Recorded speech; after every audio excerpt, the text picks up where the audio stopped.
துவைக்காத சாக்ஸ்களை மீண்டும் மீண்டும் பயன்படுத்துவது மற்றும் வியர்வை நிறைந்த சாக்ஸ்களுடன் நீண்ட நேரம் உடற்பயிற்சி செய்வதால் அத்லெட்ஸ் ஃபுட் எனப்படும் பூஞ்சை தொற்று ஏற்படும் அபாயம் உள்ளதாக உலக சுகாதார அமைப்பு எச்சரித்துள்ளது. ஈரப்பதம் உள்ள இடங்களில் வளரும் இந்த பூஞ்சை கால் விரல் இடுக்குகளில் தொடங்கி அரிப்பு, எரிச்சல், வீக்கம் மற்றும் தோல்வெடிப்பை ஏற்படுத்துகிறது. ஆரம்பத்திலேயே கவனிக்காவிட்டால் உடலின் பிற பகுதிகளுக்கும் பரவும் அபாயம் உண்டு.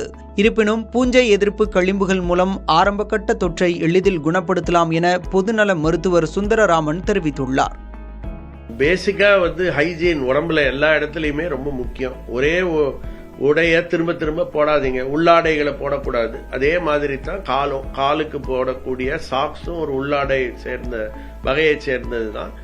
தினம் சாக்ஸை மாத்துங்க, கூடிய வரைக்கும் அதை துவைச்சு யூஸ் பண்ணுங்க.